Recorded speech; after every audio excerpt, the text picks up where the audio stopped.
I never believed in ghosts until the night I received a call from my dead brother.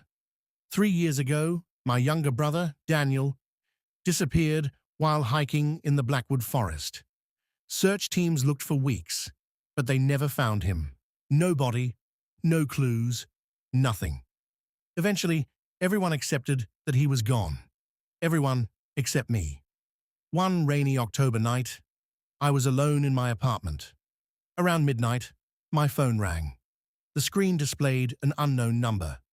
I answered. At first, there was only static. Then I heard breathing. Slow, heavy, uneven. "Hello?" I asked. For several seconds, nobody replied. Then I heard a voice I recognized instantly. "Michael." My blood turned cold. It was Daniel. I knew it was him. The same voice, the same way he pronounced my name. My hands started shaking. "Daniel, where are you?" Silence. Then the call ended. I immediately tried calling back, but the number didn't exist. I barely slept that night. The next evening, the phone rang again. Unknown number. Again, I answered. Again, breathing.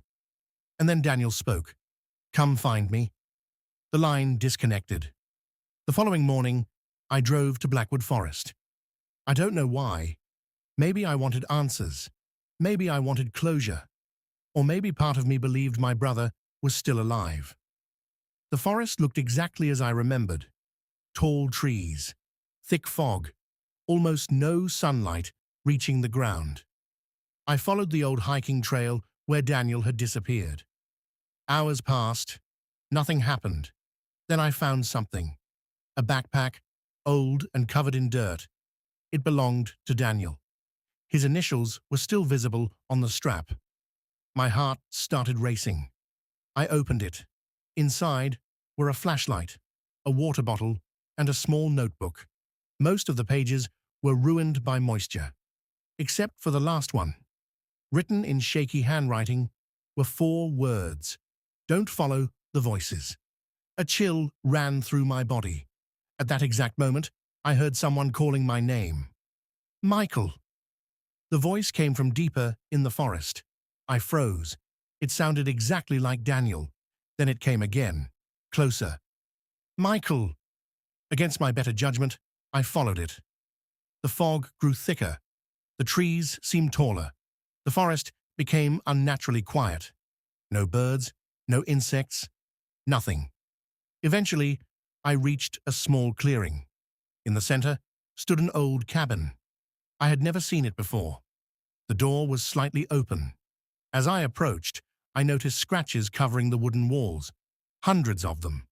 Some looked like claw marks. Others looked like messages. One sentence appeared over and over again. "Don't let it see you." My stomach tightened. Then I heard footsteps inside. Slow, dragging. Something was moving. I pushed the door open. The cabin was empty. Dust covered everything. But on the far wall hung dozens of photographs. Every photo showed people standing in the forest, watching the camera. Some pictures looked decades old. Others seemed recent. Then I noticed one photograph that made my blood freeze. It was me, standing outside my apartment building. The picture had been taken only days earlier. Someone had been watching me. Suddenly, the cabin door slammed shut behind me. The room went dark. I heard breathing. Not my own. Something else was inside. Something very close. Then Daniel's voice whispered directly beside my ear. "Run." I didn't hesitate. I threw myself against the door and escaped. Branches scratched my face as I sprinted through the forest. Behind me, I heard footsteps. Fast, heavy, getting closer.